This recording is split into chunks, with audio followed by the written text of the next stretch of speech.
The University of Chicago Crime Lab recently reported a 50% increase in shooting victimizations of school-aged youth 17 years and younger since 2019. Over 90% of victims were not enrolled in school. And according to the University of Chicago Center for Youth Violence Prevention, homicide is the leading cause of death for African Americans between the ages of 10 and 24, and the second leading cause of death for Hispanics. Among high school youth grades 9 through 12, nearly 23% reported being in a physical fight, 16% report carrying a weapon, and nearly 8% reported carrying a weapon on school property. Each year, youth homicides and assault-related injuries result in an estimated $18.2 billion in combined medical and work loss costs. I'm Andrea Zopp. This is Chicago Newsroom 2.0, and we'll take a closer look at the epidemic that is youth violence in Chicago and root causes and potential solutions on the other side of the break.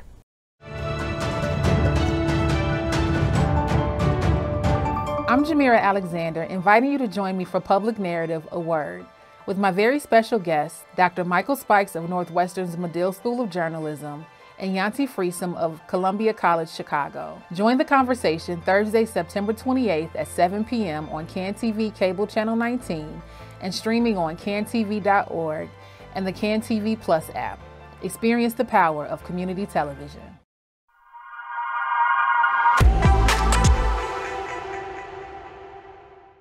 In 2012, a group of psychologists, social workers, and community members got together to explore what actions could be taken to address the needs of youth and young adults in high-burden communities who were significantly impacted by trauma and violence.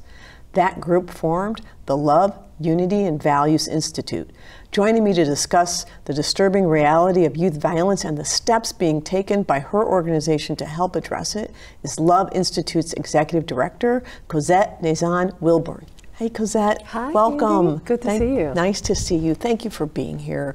Let's talk a little bit about Love Institute and how it came to be and how you came to be the Executive Director. My pleasure. We were really in an interesting inflection point in 2010. The McKinsey Institute had released a report that said that 7 out of 3 adults would be aging out of the system, leaving a vat of jobs that young people were not ready for. And what was happening is that young people did not have a handle on their social emotional competence. I met the head of DCFS, and he saw that this would be a great issue to tackle, and I started with a program that eventually became an organization in which I am the founder. Wow, terrific. And tell us about Love's mission and the work that you do and how you work with young people, and what are you trying to accomplish? The Love Institute has a restorative and social emotional learning approach to college and career readiness specific to young men and women of color who have experienced some level of trauma. And we do that in our violence prevention programs.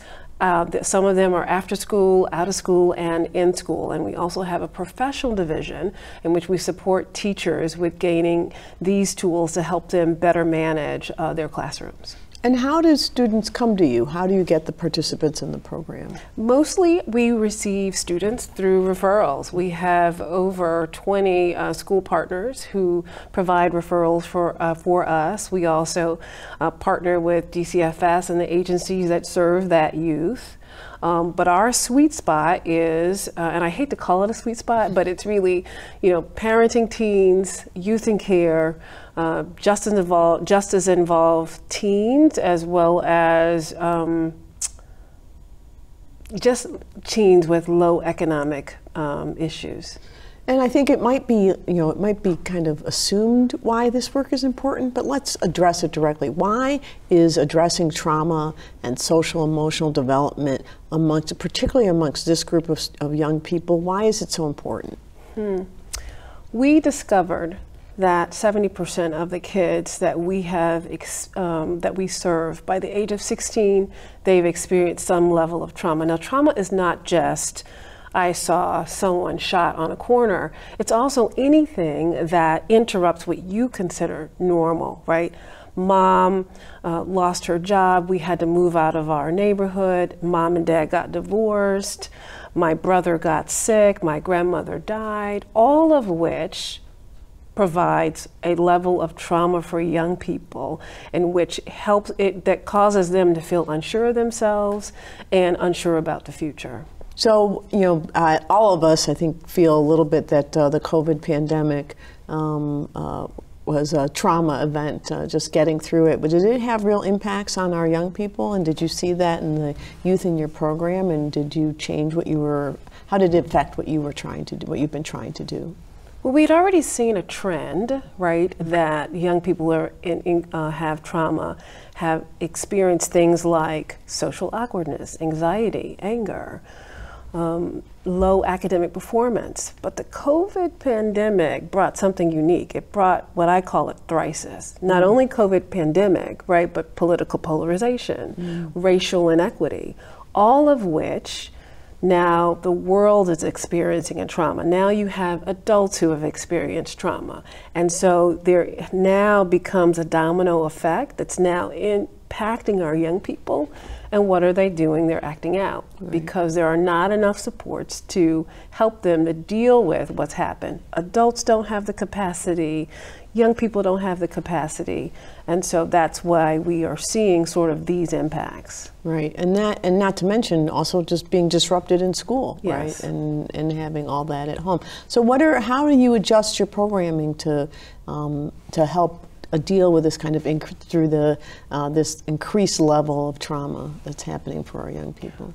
Well, we were very fortunate that we provide social emotional tools already that's been embedded in the foundation of our program. So we were actually ready because we had dealt with teens who are already dealing with trauma. The opportunity now was to address other teens, right? Now we're seeing an uptick in suicide and vicarious trauma, things that young people the world was not necessarily dealing with. So some of the things that we had been sort of doing behind the scenes, we had to amplify and provide, additional support. When you can provide that kind of connectedness, like mentoring, tools that help you to develop a sense of agency, where you have a sense of belonging, that is an opportunity for young people to kind of reset and re-engage, what we call resiliency. Right. Well, there's a lot of conversation now around the need for expanded mental health resources, both for young people and adults. The Mayor Johnson has talked about expanding those resources. In fact, I was driving here today and heard a report about how they're thinking about changing how police respond and increasing the responders. So, I know that you've been an advocate for this. Mm-hmm. Tell us again, why you think this work is so important to addressing the question of youth violence. The truth is, there is not enough practitioners or therapists to address the need. Young people are struggling, and because young people are struggling, there is an impact that we're seeing on the other side. You have case managers that might have a caseload of, 300 kids? And they're not able to do that effectively, right? Because there's just not enough supports. However, I do believe that if you can get teachers some of these tools, they can make their classrooms safer. And then it allows them to now become that support. Before we had mental health practitioners, we had the church, we had places where you could go and get restored and had somebody to talk to.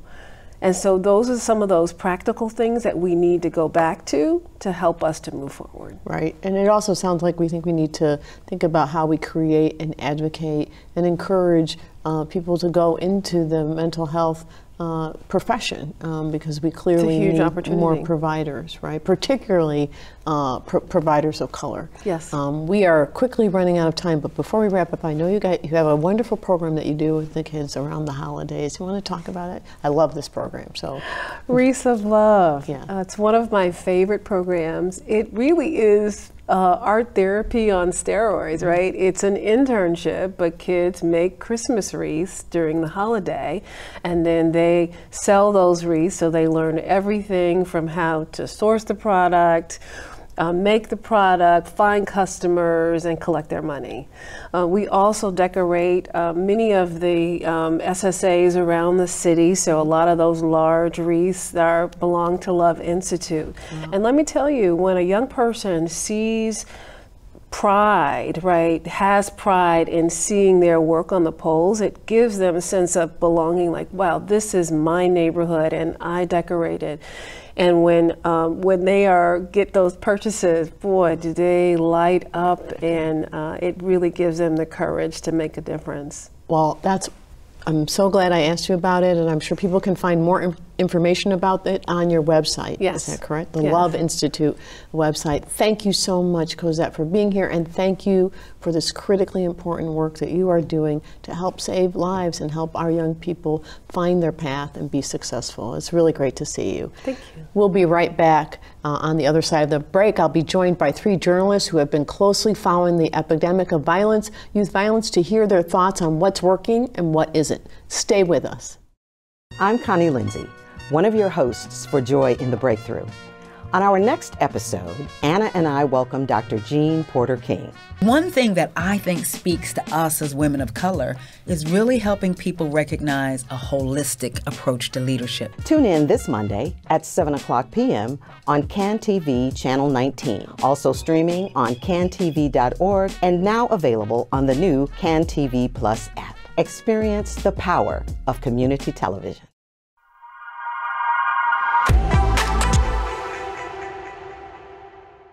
According to the University of Chicago Center on Youth Violence Prevention, an estimated 50 to 60% of urban youth are exposed to neighborhood violence.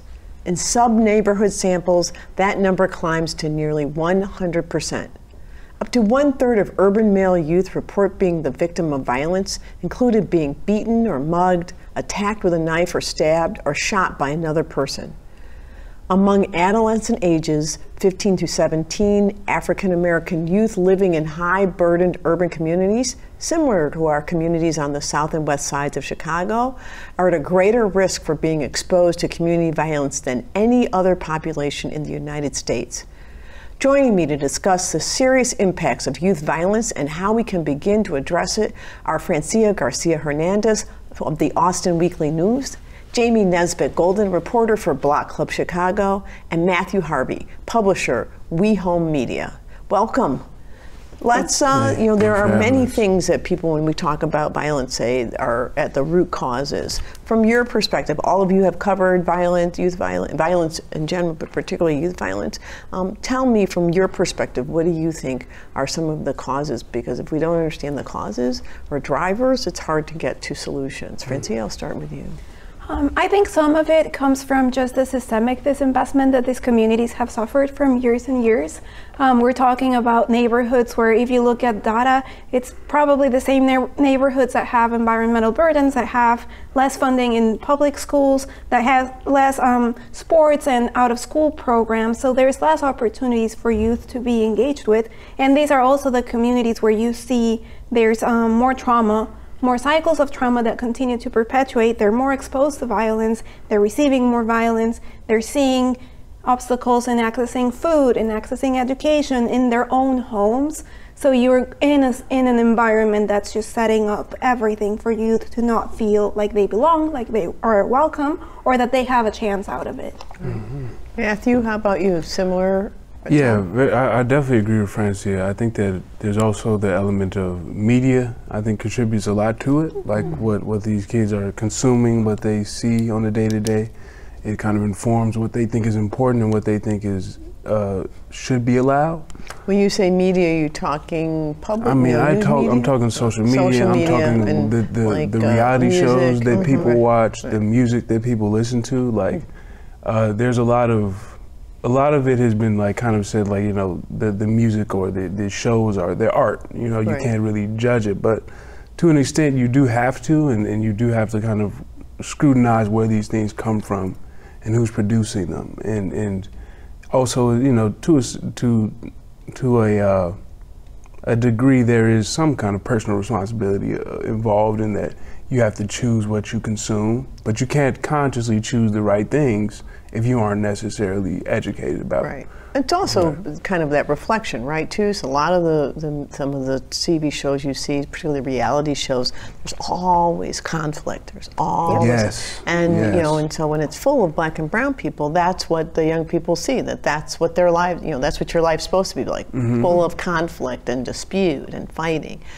Jamie, how about you? What do you think? Well, I think Francia and Matt sort of really nailed it, and also when you're constantly being told by media that you are less than, you tend to sort of you tend to sort of take that in. You internalize it, and a lot of these kids are being told that they are, you know, not wanted in certain places. Every time, you know, you see a group of more than 3, you know, black or brown youth gathered in some place, you know, it's seen as mob action. Like, they're being told that they are a problem. And when you're told you're a problem, you're going to act accordingly. Right. I think that's a really fair point. So let's dig into that just a little bit, because obviously that's a story that has two sides, right? So, you know, and Mayor Johnson raised this point a while ago in a conversation with a reporter that that in and of itself got a lot of press, right? Around the idea that you can't just classify everybody with this phrase, mob action. It's a very serious phrase. On the other hand, you had a large group of youth, many of whom were acting out. That's true. And so there's that perception. So how do you balance that as a reporter? I think, having grown up on the South Side, I'm a little sympathetic, because I remember being that age and being, again, it's not just this generation, it's other generations who have been told, again, that they are a problem. And growing up in the 90s on the South Side, it was the same thing. And so I think it's important when we cover these stories to have that empathy, to talk to these kids, because they're so used to being talked at and being discussed, that they're rarely let in on these conversations. And to the contrary, I think, you know, like, yes, there are some kids that do act a little wild. We see that with the teen takeover, and I hate that connotation because it's such a negative thing to it. But there are also kids who are, like, literally, like, doing the work. They are marching, they are, you know, counseling their peers, they are doing what's necessary, I think, to, you know, sort of push the city or change the city, to, you know, sort of put Chicago in a positive light. And I think that needs to be acknowledged as well. Like, these aren't all bad kids, but they are, you know, again, being told by so many people that they aren't as valued. And again, it's, you know, this is what happens when you, again, internalize all these things, all the bad things about yourself that you're being told. You're going to act out. And so that's kind of what I'm referring to when I said, like, it's a lot of the media we consume that informs us, right? So, like, when I think back to being a kid and going downtown, like, even thinking about when, I mean, some of my friends undoubtedly did mischievous things that, like, teenagers do, but there is a certain element of it where I recall them referencing things that they were seeing on TV while they were doing it. Like, you know, there's music that we listen to that we would be referencing while doing these things. And so that's the type of stuff that I feel like is definitely, like, kind of, it has an influence. And I think as reporters, our responsibility is to kind of show that, like, the thing that Jamie's saying is that, like, there is more than just that in us. There's more, like, we need to spend more time as reporters in these communities, connecting with these kids, learning about them, and telling them about, you know, the stories of the other children that are doing similar things that you know, and make that kind of like a more predominant representation of us, instead of it always being just the kind of the gang violence, or, like, you know, the thug imagery, or, like, the, you know, even the reality TV where they're just fighting, and the cattiness that they encourage on reality TV. And then it leads to children thinking, well, not only are these people way more, so they're rich, they've solved the problem that I see as the biggest problem in my life. The biggest problem in these kids' life is being poor. And the people that they see that look like them that solve the problem are acting out. So, yeah. So Francia, Jamie mentioned kind of labeling. I think you specifically mentioned teen takeover and using, labels that can be negative or seen negatively by young people. How do you avoid that in your reporting? Well, I think first of all we have to talk about young people being diverse and having diverse experiences. So not using one label for youth, like it's. Youth have different experiences, are in a different group of ages. There's different types of things that they're going through, and talking about that and talking to them and letting them be the ones who express what their experiences are like.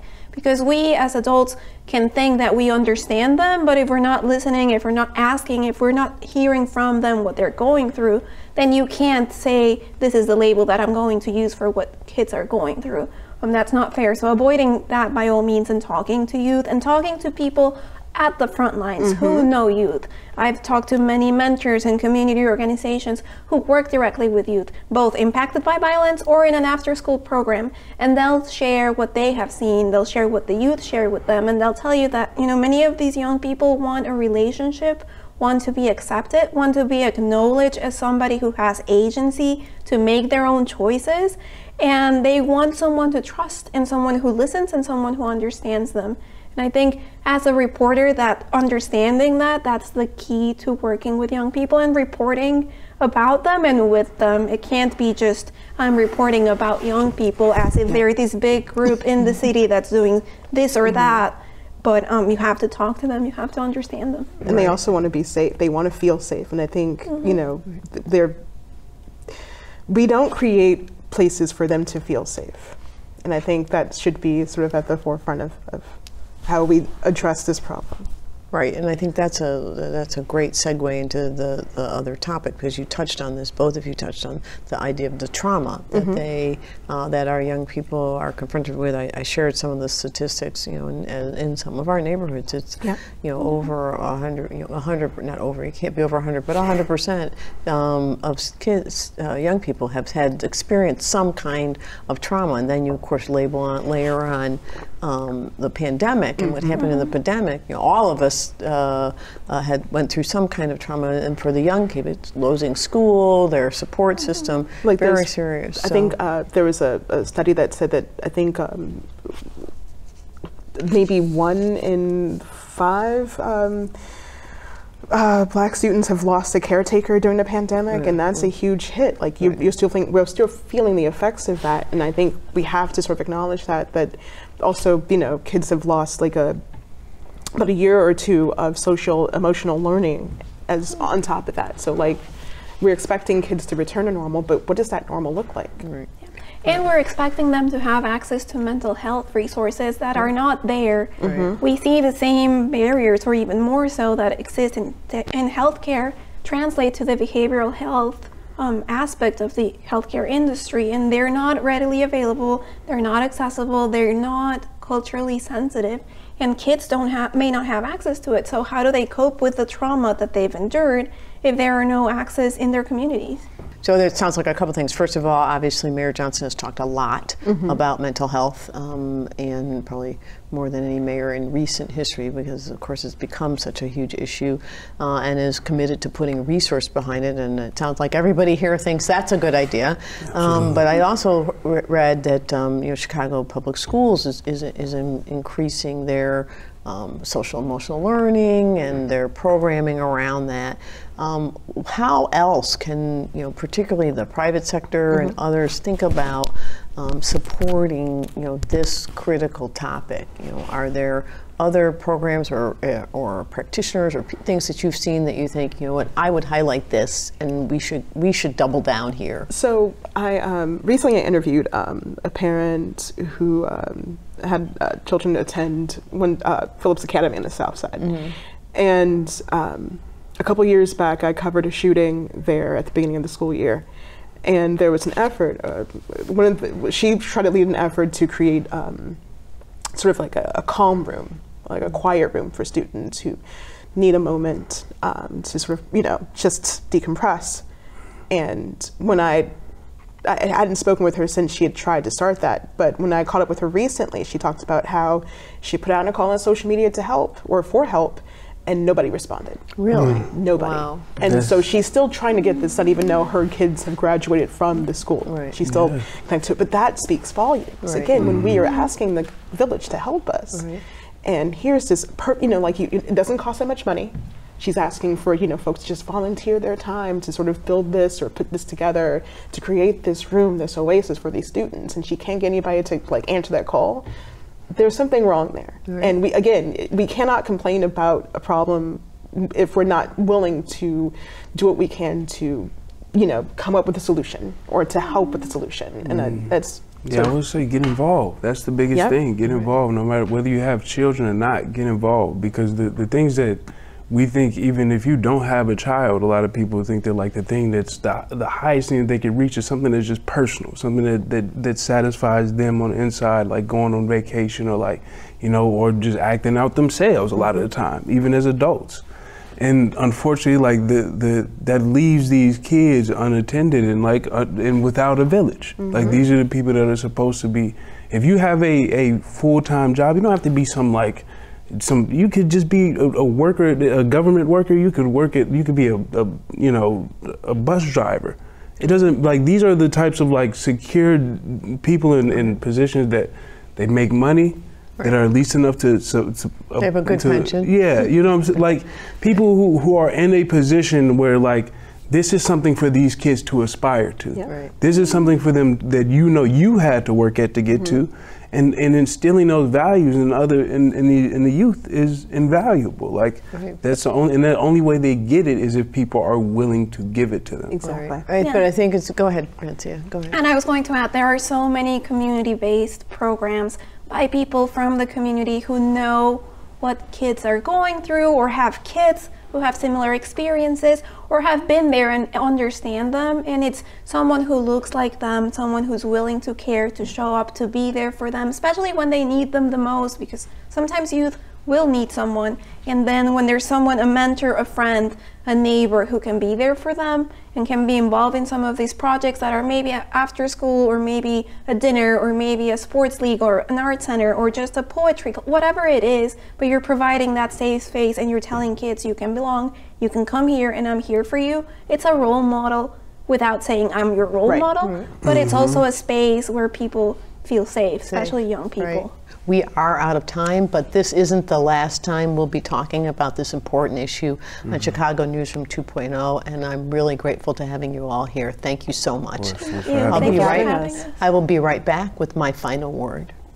Hi, I'm Clayton Pryor, guest hosting for Darius Hillman. Joining me on the next edition of In the Arena, SIU Chancellor Austin Lang. With one of the most diverse campuses in the country when you think about the number of minority students that we enroll. Tuesday at 7 p.m. on CAN-TV Cable Channel 19 and streaming on cantv.org and the CAN-TV Plus app. Experience the power of community television. Youth violence is rooted in trauma. Our young people have been through COVID-19 and its economic impacts, political polarization, vitriolic and visceral racial discord, and too often they have been directly exposed to violence. When there's a trauma, the output is anxiety, anger, acting out, and low academic performance. If we as adults don't create opportunities and safe places where our young people feel heard and feel they matter, we're going to continue to see these teen takeovers and large group gatherings getting out of hand and turning violent. What we see on the outside is being fueled by what's happening on the inside. Our young people need to be trained in resiliency and in healthy conflict resolution. Many say youth need to do better. I say we need to do better by our youth. Thank you for joining the conversation tonight. We'll be back again next week with another edition of Chicago Newsroom 2.0. Until then, be well and well informed. Good night.